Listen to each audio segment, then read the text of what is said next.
Hi, I'm Evelyn Widener from Widener's Gardens, and we're going to do a teaching video on how to cut back a fuchsia basket or a fuchsia tree. Before we start, let's talk a minute about why we cut back plants. This fuchsia basket looks pretty good.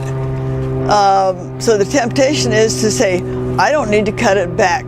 But nature puts all the growth into the end branches, and Mother Nature doesn't care whether it looks good or not.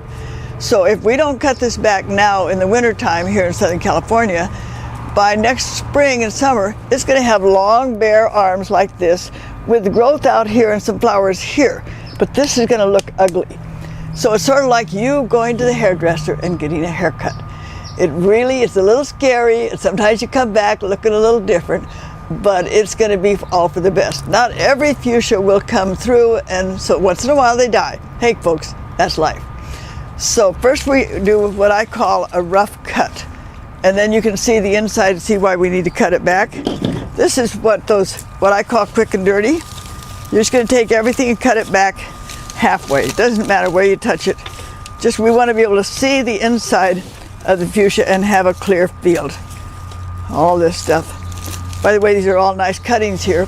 One of these days you need to come to our propagation class, and we'll show you how to make your own fuchsias. Then you won't need us, put us out of business, but hey, that's what it's all about. We love to teach you here at Widener's. So you see, I'm just taking and chopping.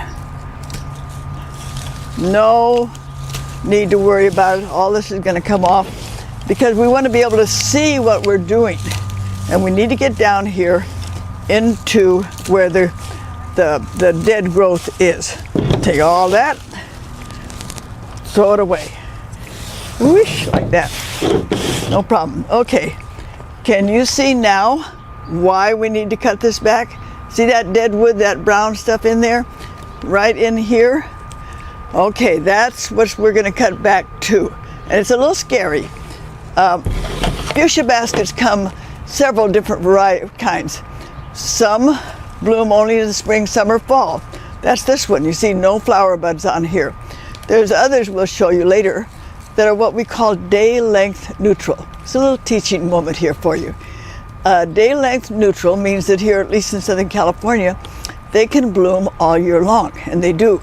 They still need to be cut back at some point.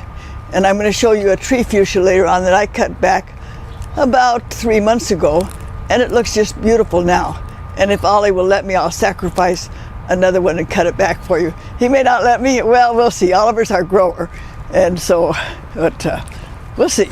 Okay, so now we've done this rough cut.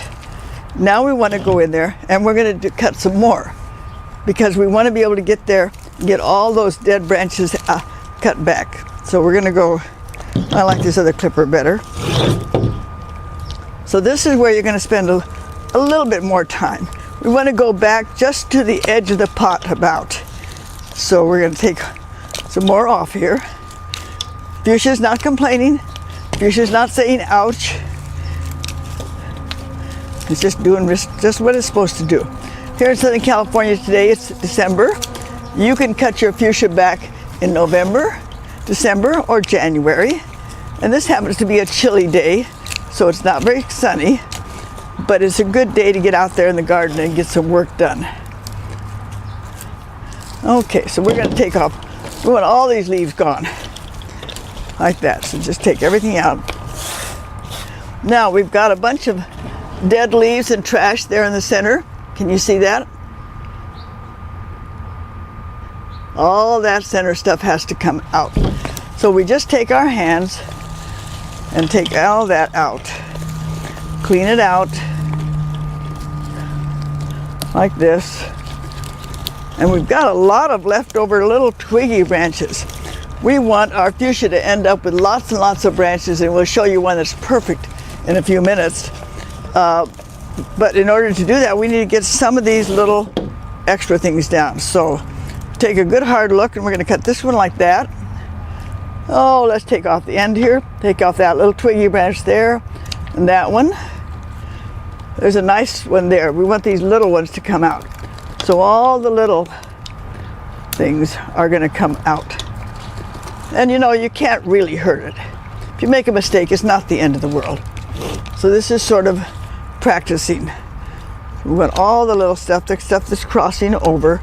So we want to end up with bare branches that are just main, sort of good, strong stems. We're gonna get rid of that one down there. Out you go, dear. Okay, get rid of that one, this one, and we're gonna go over there the whole thing. So you're gonna spend, when you're doing it, and I'm not gonna totally finish it here, you're gonna spend some real time. We want all the little twiggy stuff to be gone. So you're gonna say, oh, there's nothing left, there's no green left. Is it gonna grow? Am I killing it? No, you're not. We want that growth to come out from those bare branches, and it certainly will. One here, I don't know whether you can pick this up or not, Oliver, doing the filming. See that little bit of green coming out there? Can you focus in on that? Hold it up a little bit closer. Can you see that little bit of green? Just a little tiny bit of new growth. That's what's gonna happen after you get it all cut back. So it's going to end up with just bare branches, no twiggy stuff, and then I want you to let it rest. So you're going to take it and hang it up. Don't particularly water it. Should be damp but not overwatered. Let it rest for a little while. As it rests, then all of a sudden it's going to start to grow again, and you'll see those little tiny buds start to come out.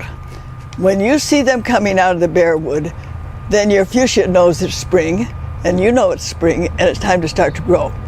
So what about pinching? Well, let's take a pause here, and then we're going to come back with the fuchsia that we've already pinched to show you what it's supposed to look like.